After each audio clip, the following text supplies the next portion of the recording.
when Halley's Comet passes near Earth, a crew of British and American astronauts, led by Colonel Carlsen, go out in a space shuttle known as Churchill for research using a scanner.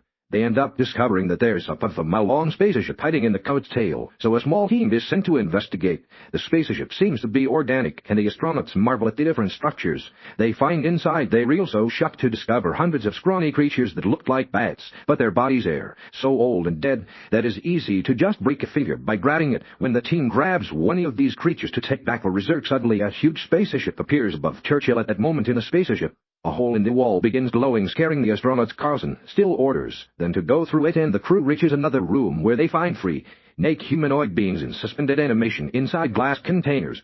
There are two women and a woman, and Carlsen can't help feeling drawn to her. The team ends up taking the three people together with one of the bats back with them. The trip back to Earth takes a month, and in the middle of it, mission Control loses touch with Churchill. According to their findings, Churchill hasn't adjusted their course since they left the Comet, so a rescue mission is set to discover what happened. When the second team enters Churchill, they are shocked to discover that the ship has been completely devastated by fire, including the crew. The only things left intact are the cases with the humanoid beings.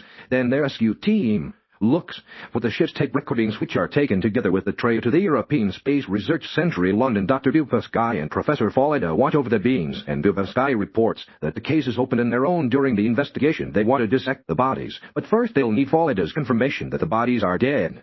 However, Follida doesn't have a way to determine if an alien is dead or not. Later in the evening, Dubovsky watches the news, which are showing a report about Halley's Comet. It says that ancient times comets were considered harbingers of evil. Meanwhile, in the operating room, the guard on duty is drawn to the unconscious male creature and slowly approaches her bed to try to touch her. Suddenly, the woman wakes up and comes closer to the guard as she keeps him under her spell. Dubovsky notices this on his security monitor and watches how the woman removes the guard's helmet, so he rushes out to help him. However, it is too late. The alien is already kissing the guard, causing the lights to fail and a blue glow to appear around her as she drains all his life force. By the time Dubovsky makes it to the operating room, the guard is nothing but an empty shell. At that moment, the woman emerges from a corner and approaches Dubovsky, telling him to use her body. Meanwhile, Follida is looking for his friend and sees what's going on in the monitor, so he also rushes up to help bring security with him. When they make it to the room, they find a very weak Dubovsky on the floor. The alien woman has already left the room and is now walking around the research center, but Follida has raised the alarm and three guards immediately corner her. They try to capture her using food, but it's easy for her to defeat them with just a few movements of her hand that use that same blue energy.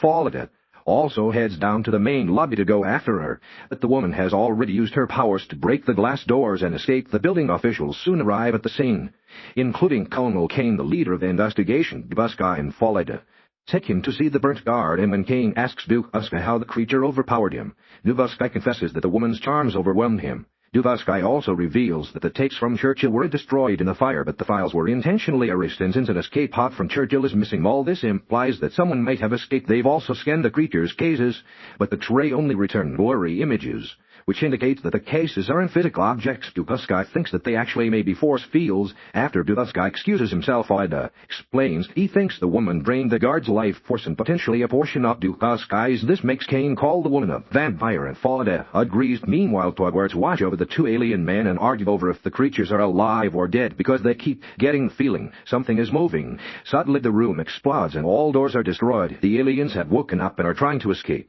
so the guards open fire, but bullets do nothing to them.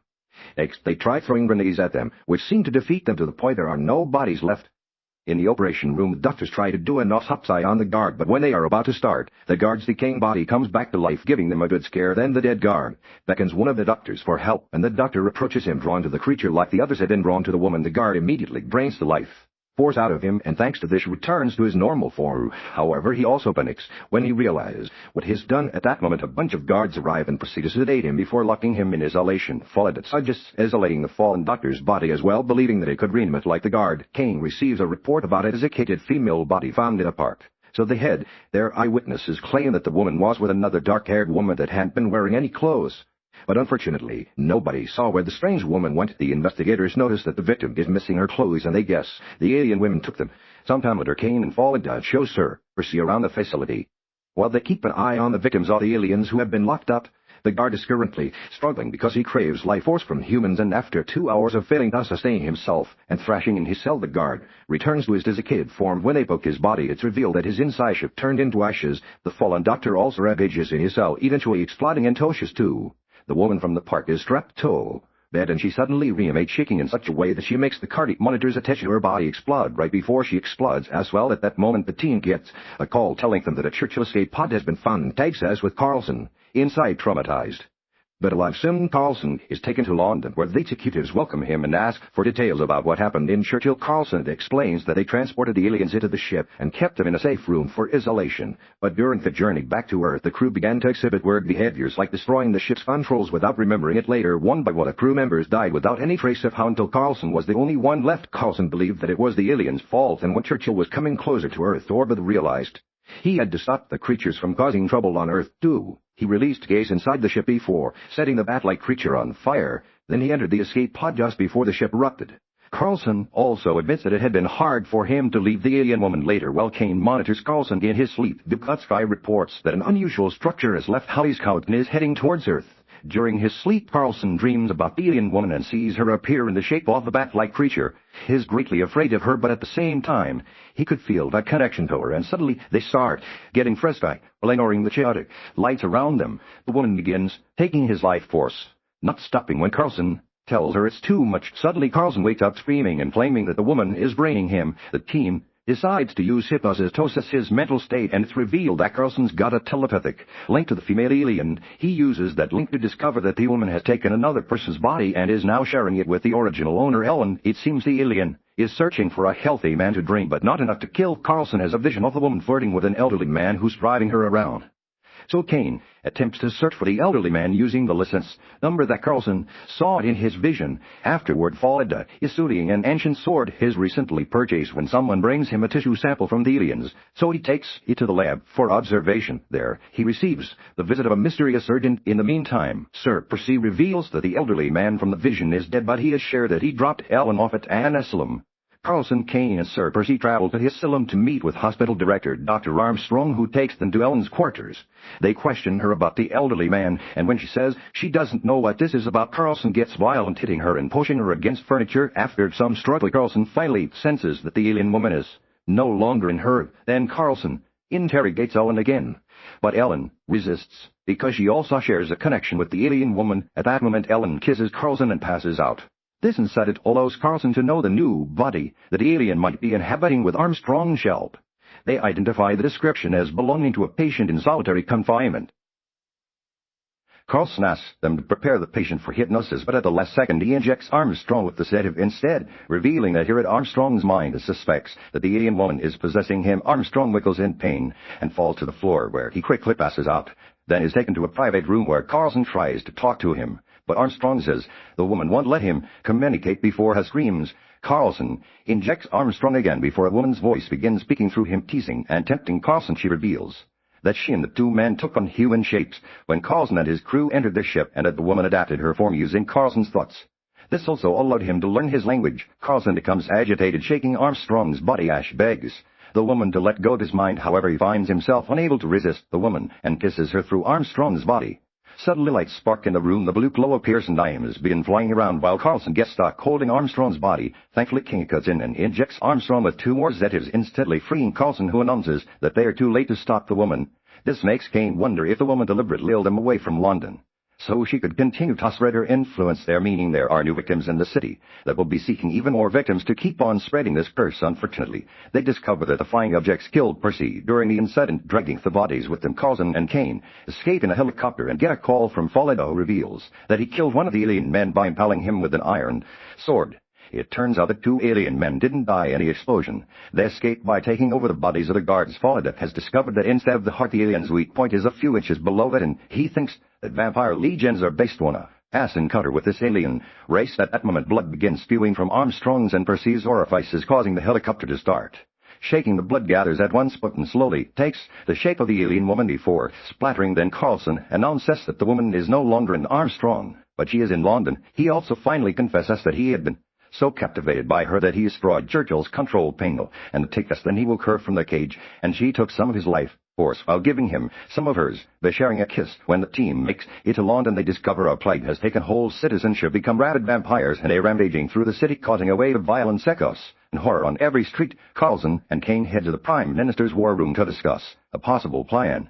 However, they discover that the Prime Minister is also infected and is attacking his secretary. The Duke quickly runs back to the helicopter to avoid all the infected soldiers in the office, and the pilot explains that the city is now under martial law. This means the helicopter must land at Blackheath, preventing Carlsen and Kane from meeting with Florida. Some infected soldiers try to hold onto the helicopter, but one of them falls to its doom, and the men shoot the other one. Afterward, Carlsen and Kane are taken by a military patrol to a quarantine facility outside the city limits, where they talk to the authorities to let them return to the city to help.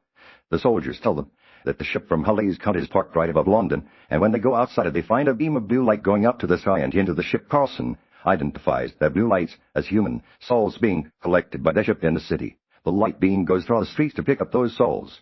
Suddenly, Carlsen can feel the woman calling out to him, understanding that she wants to retrieve the energy she gave him back in Churchill. Carlsen also realizes that the alien men will come for them once he finds the woman. Hearing this, Kane begs the military to stop the assault in London, explaining that the only way to end the plague is to kill the aliens. At that moment, Kane hears that Carlsen has escaped to London, so Kane takes a car to follow him as he ignores the soldiers' warnings. When he makes it to the city, Kane heads to the research facility, thinking Carlsen is going there, but actually Carlsen is searching for the woman. He keeps having visions of her, and this distraction allows a horde to attack his car, but he manages to run over them to escape. Eventually, he arrives at St. Paul's Cathedral, where he finally finds the alien woman with a pile of drained bodies. At the facility, Kane finds Florida in his office with the body of an alien man. Florida explains that because Sky and all the others have died, but somehow has survived, and Kane realizes that he has been infected. Kane immediately shoots him, and while his soul comes out of Florida's body, Kane retrieves the sword from the alien's body, causing it to turn into ashes.